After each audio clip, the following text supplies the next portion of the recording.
ஆண்டவரும் அருமரட்சகருமா இருக்கிற இயேசு கிறிஸ்துவின் ஆச்சரியமான நாமத்தில் தினமும் கர்த்தருடைய சத்தத்தை கேட்டுக்கொண்டிருக்கிற என்னுடைய பிள்ளைகளை வாழ்த்துகிறேன், ஆசீர்வதிக்கிறேன்.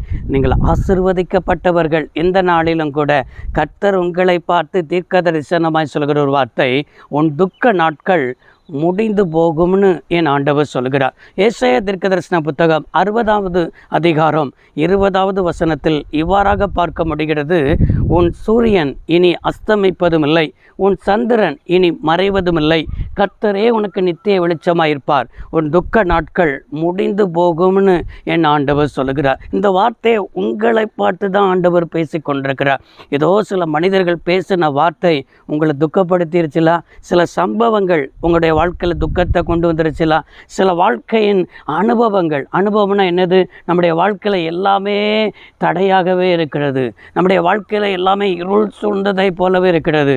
ஒரு வழிகாட்டுகிற அனுபவம் யாருக்கும் எனக்கு இல்லை என்று சொன்னால் என் வாழ்க்கையில் எல்லாமே நான் நினைத்தபடி நடக்க மாட்டேங்குது, எல்லாமே ஒரு இருள் சூழ்ந்த ஒரு அனுபவத்தை போல இருக்கிறது, என்ன செய்வதென்று சொல்லி புரியாதபடி நான் எனக்குள்ளேயே தத்தளித்து கொண்டிருக்கிறேனே என்று ஏதோ ஒரு நிலைமையோடு கூட இருக்கிறது நிமித்தம்தான் என் தெய்வம் தீர்க்கமாய் சொல்கிற ஒரு வார்த்தை, உன் சூரியன் இனி அஸ்தமிப்பதும் இல்லை, உன் சந்திரன் இனி மறைவதும் இல்லை. அப்படின்னா என்னது?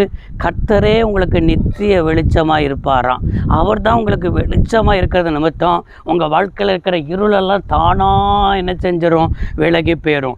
அவர் வெளிச்சமாக இருக்கிறதுனால அந்த வெளிச்சத்தில் நீங்கள் அழகாக நடந்து போக முடியும். அந்த வெளிச்சத்தில் உங்கள் வாழ்க்கையில் இருக்கிறதான எல்லாமே என்ன செய்து விடும்?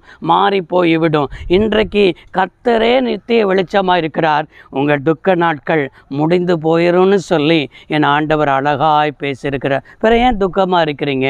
பிற ஏன் துக்க முகத்தோடு கூட இருக்கிறீங்க? உங்கள் வாழ்க்கையில் துக்க முகத்தோடு கூட இருக்கிறது நிமித்தம் அநேகர் கூட உங்களை பார்த்து இப்படி கேட்குறேன், ஏன் இப்படி இருக்கிறீங்க என்று சொல்லி கேட்குறாங்க.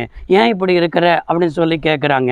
மற்றவர்கள் பார்க்குற அளவுக்கு நீங்கள் துக்க முகத்தோடு கூட இருக்கிறீங்க, மற்றவர்களை உங்களை ஒரு மாதிரி நினைக்கிற அளவுக்கு நீங்கள் காணப்படுறீங்க. நீங்கள் ஆண்டவருடைய பிள்ளைகள் அல்லவா, அவரால் தெரிந்து கொள்ளப்பட்ட பிள்ளைகள் அல்லவா, அப்புறம் ஏன் சோர்ந்து போகிறீங்க? உன் துக்க நாட்கள் முடிந்து போயிடுன்னு ஆண்டவர் பேசியிருக்கிறார்னா வார்த்தையை நம்புங்க, அந்த வார்த்தைக்காக சோத்திரம் பண்ணுங்க, அந்த வார்த்தையை அறிக்கையிடுங்க.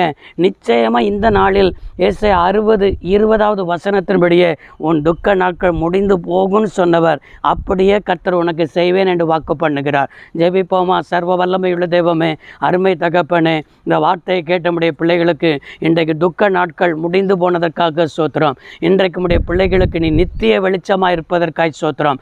இன்றைக்கு அற்புதம் நடக்கிறதற்காய் சோத்திரம். அப்படியே செய்து உடைய நாமத்தை மகிமைப்படுத்தும். இயேசு ரட்சக நாமத்தில் வேண்டி கேட்கிறோம் நல்ல பிதாவே, ஆமேன். கர்த்தர் ஆசீர்வதிப்பாராக. God bless you all.